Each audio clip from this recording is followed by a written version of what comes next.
দেখছেন স্কাই বার্তা নিউজ, খবর আপনাদের দেখাবো আমরা।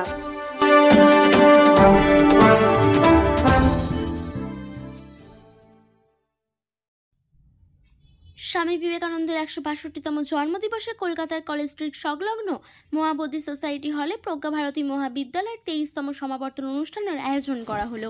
উক্ত অনুষ্ঠানের উদ্বোধন করেন আচার্য নবারুণন্দন অবধূত।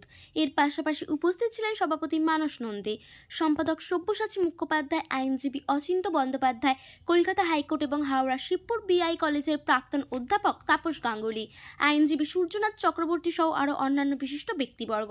এই সমাবর্তনের মূল উদ্দেশ্য হল উপার্জনমুখী শিক্ষার মাধ্যমে কর্মসংস্থানের দিশা দেখানো ও সমাজে প্রতিষ্ঠা লাভ করা। এছাড়া কিভাবে বৃত্তিমূলক শিক্ষার মাধ্যমে সমাজে প্রতিষ্ঠা লাভ করা যায়, এদিন এই বিষয়ে আলোচনা করা হয়। হুগলি থেকে বিশ্বজিৎ সাহার রিপোর্ট, স্কাই বার্তা নিউজ লাইভ। যে অনুষ্ঠান হলো এর মূল বিষয়বস্তুটা আমাদের আজকে এই যে মহতি উদ্যোগ প্রজ্ঞাভারতী মহাবিদ্যালয়ের উদ্যোগে উপার্জনমুখী শিক্ষার মাধ্যমে কর্মসংস্থানের দিশা দেখা সমাজে প্রতিষ্ঠা লাভ।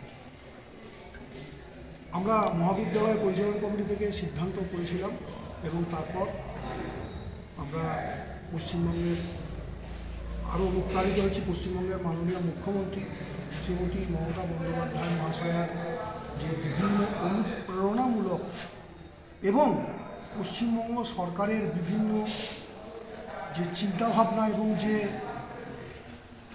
পরিকল্পনাগুলি আছে, সরকার সব জায়গায় হয়তো নিয়মিত সেটাকে রূপায়ণ করতে পারছে না, তার মধ্যে যদি সামান্য কিছু থেকে থাকে তো আমরা এটা উদ্যোগ নিয়েছি যে Vivekananda man making education, income generated education.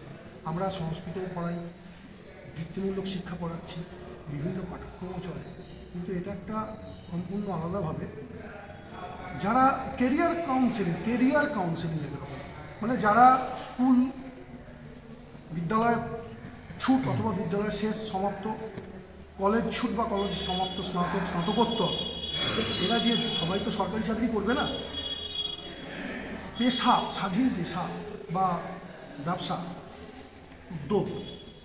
আমরা এই অনুষ্ঠান করার আগে মাননীয় মুখ্যমন্ত্রী মহাশয়কে আমরা আমন্ত্রণ জানিয়েছি। এছাড়া পশ্চিমবঙ্গের বিভিন্ন দপ্তর যেমন নারী শিশু কল্যাণ, সমাজ কল্যাণ,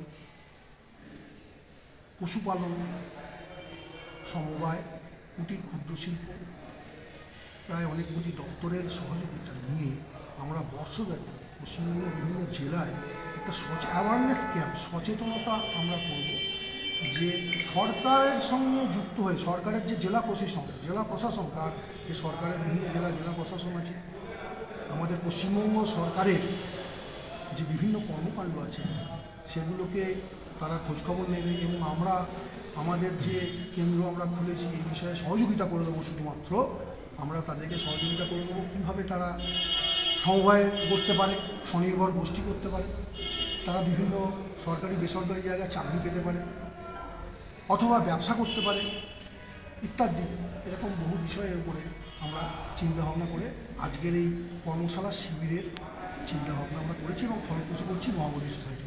এখানে আপনাদের কতজন ছাত্র এখনো পর্যন্ত পাস আউট করেছে বা আছে? এই আজকে উদ্বোধন হলো, আমরা বর্তমান পত্রিকা,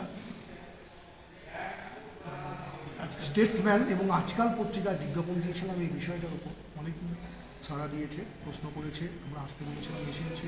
আবার বিভিন্ন জেলায় যখন হবে তারা যাবে, আমরা জেলাওয়ারিতে এটা করব, পশ্চিমবঙ্গ সরকারের জেলা প্রশাসনকে জানিয়ে সহযোগিতা নিয়ে সমস্ত স্কুল কলেজ গুণীজনদের নিয়ে আমরা এই প্রোগ্রামটা কর্মসূচিটা রূপায়ণ করার জন্য আমরা একটা পদক্ষেপ নিয়েছি শুরুমাত্র। এবং আজকে শুভেচ্ছাও আপনারা দেখেছেন, আজকে অনুষ্ঠানে পাঠিয়েছেন মাননীয় শ্রী স্বপন দেবনাথ মহাশয় এবং আরও অন্যান্য দপ্তর, তারা আসতে পারেনি, আমাদের সময়ের অভাবে আমরা যেতে পারিনি। বিভিন্ন বিশ্ববিদ্যালয়কেও বলেছি, কলকাতা বিশ্ববিদ্যালয়, এরকম বিশ্ববিদ্যালয়কেও বলেছি।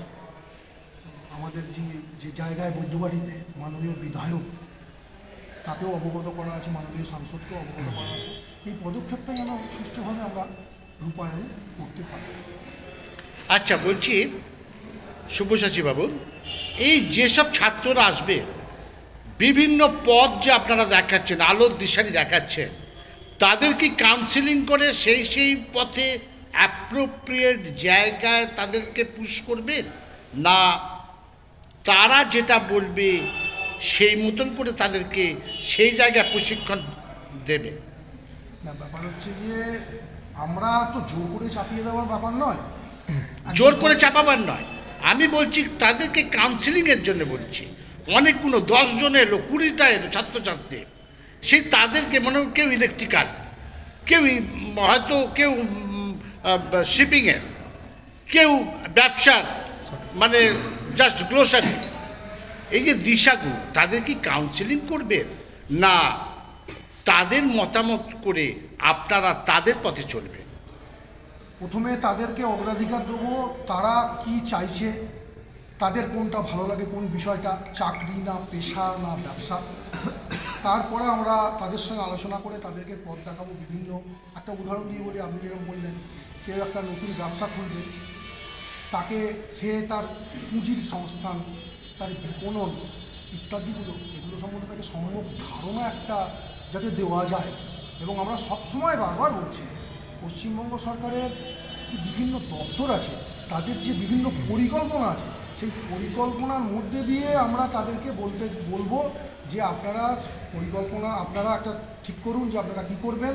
সেই দপ্তরের মাধ্যমে আমরা একটু যোগাযোগ করিয়ে দেবো, এবং যদি ট্রেনিং দরকার কিছু থাকে, আধিকারিক প্রশিক্ষক তাদের দ্বারা আমরা বলবো, তারা স্কিম তৈরি করে দেবে, ফান্ডিং কোথা থেকে হবে, তার মার্কেটিং কীভাবে হবে, সমস্তটা একটা পাঠ্যক্রম নয়, অথচ আমরা তাদের একটা দিশা দেখাবার জন্য আমরা তাদেরকে সহযোগিতা করব। এইটুকু।